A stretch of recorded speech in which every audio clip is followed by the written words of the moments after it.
성도 여러분 안녕하십니까? 오늘의 말씀은 이사야서 5장 1절에서 17절 말씀입니다. 오늘 말씀 1절에서 6절에서는 하나님께서 이스라엘과 그들의 백성을 포도원으로 비유하고 계십니다.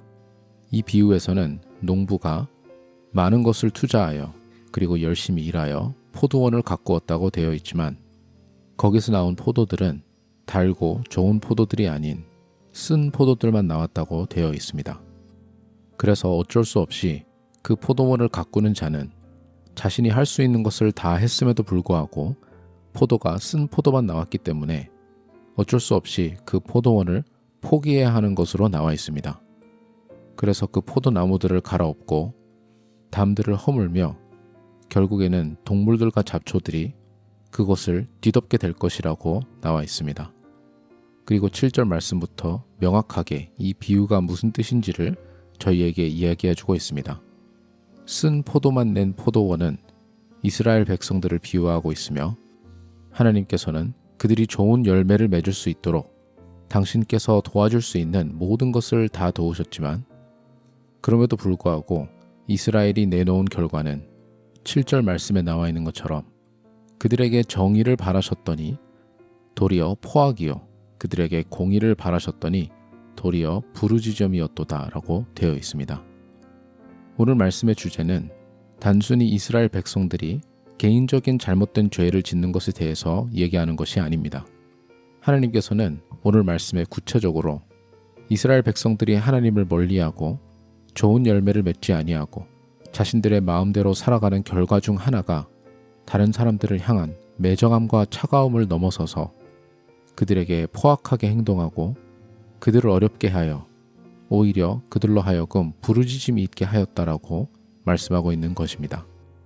8절에서 10절 말씀에서는 그들이 이러한 죄된 삶을 삶으로써 어떠한 결과가 있을지를 얘기해주고 있습니다. 그들의 집들은 비워질 것이며 아무리 열심히 곡물을 심고 포도원을 가꾸어도 거의 수확이 없을 것이라고 나와 있습니다. 그리고 11절에서 12절 말씀에서는 그들이 구체적으로 어떠한 행동을 했기에 이러한 결과가 있는지를 이야기해주고 있습니다. 아침부터 일어나서 술을 마시고 음악을 통해서 여러 가지 다양한 즐거움들을 추구하며 그 즐거움 가운데에서 하나님에 대해서 잃어버리게 된다라고 나와 있습니다.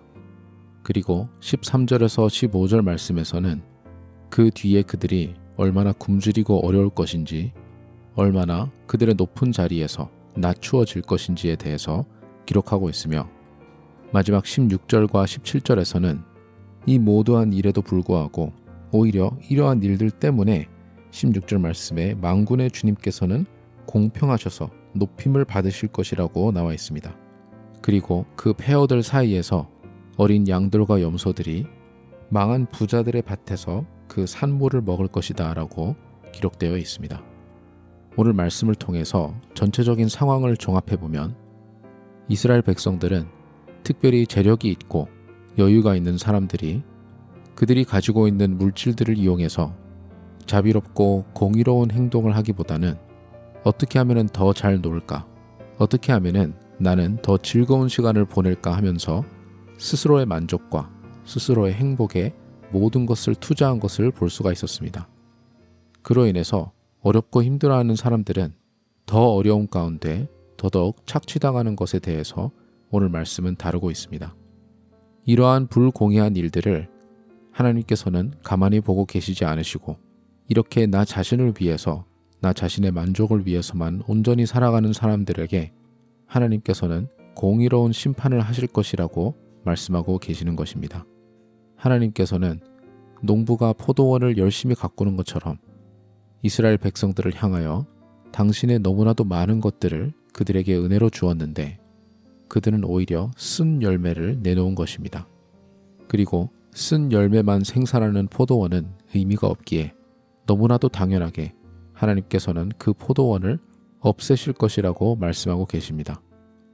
오늘 말씀에서 중요한 점은 이스라엘 백성들이 행했었던 죄가 우리가 흔히 생각하는 살인이나 간음이나 도둑질이나 이러한 큰 죄들에 대해서 얘기하는 것이 아닙니다.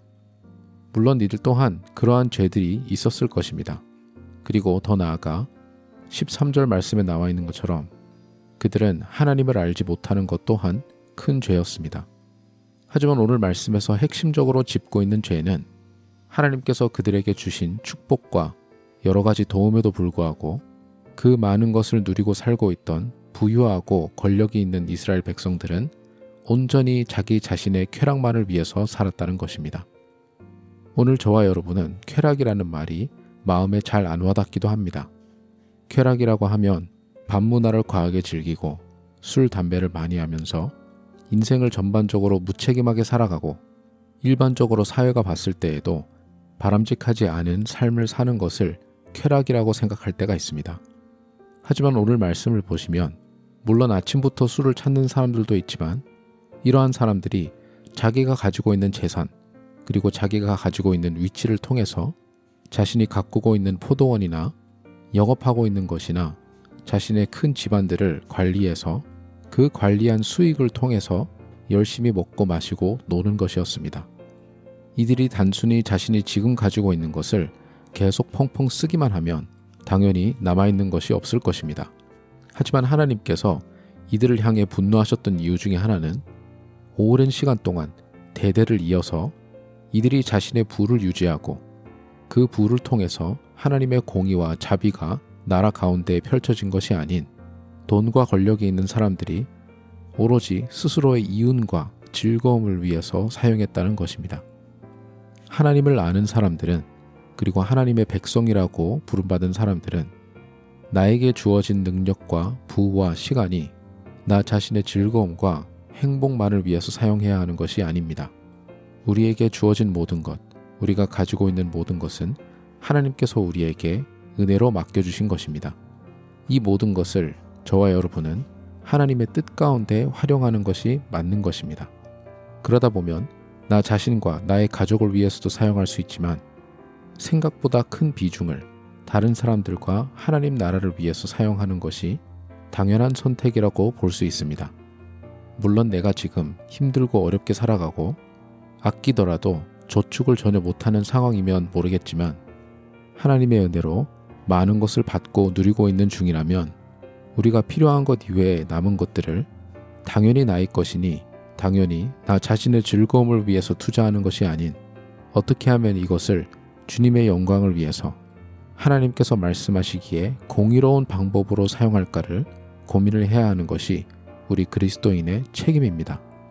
내가 지금 벌고 내가 지금 가지고 있는 자산을 당연히 나의 것이라고 생각하기보다는 주님께서 청지기인 나에게 맡겨주신 거라고 생각하는 것이 맞습니다. 구원받은 저와 여러분은 하나님께서 우리에게 허락하시는 물질적인 축복만 받은 것이 아니라 주님의 핏값으로 사신 영생까지 선물로 받은 사람들입니다. 이렇게 많은 것을 온전히 은혜로 받았으면 주님께서 우리에게 은혜로 주신 모든 것들이 주님에게서 온 것이니 어떻게 하면 주님에게 기쁨이 되게 활용할 수 있을까를 고민하며 살아가는 저와 여러분이 되시기를 간절히 소망합니다. 기도하겠습니다. 하나님 아버지, 내가 열심히 노력해서 열심히 얻어낸 것들, 세상은 이 모든 것이 당연히 나의 것이고 내 마음대로 해도 타당하다라고 가르쳐주고 있습니다. 하지만 주님, 저희는 사실을 알고 있습니다. 이 모든 것들은 주님께서 저희에게 은혜로 주신 것들이며 무한한 사랑과 무한한 은혜를 받은 자들로서 어떻게 하면 주님께서 맡겨주신 이것들을 주님의 나라와 주님의 백성과 주님의 영광을 위해서 활용할지를 고민할 뿐만 아니라 행동으로 옮겨서 살아가는 저희 모두가 될 수 있도록 주님 인도하여 주시옵소서. 감사드리며 예수님 이름으로 기도드립니다. 아멘.